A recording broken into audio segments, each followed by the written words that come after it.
Kama wewe uko na maoni, wewe peleka maoni yako kwa Wakenya.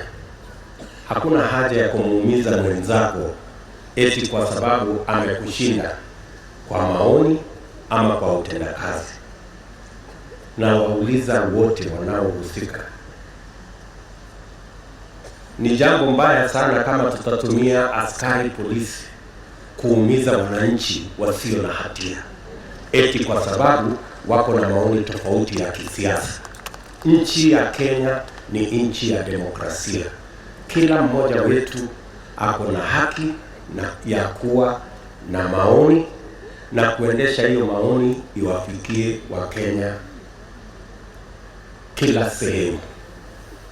Na hakuna mtu ako na ruhusa kumuumiza mwenzake hata kama wewe uko na uwezo kiasi gani.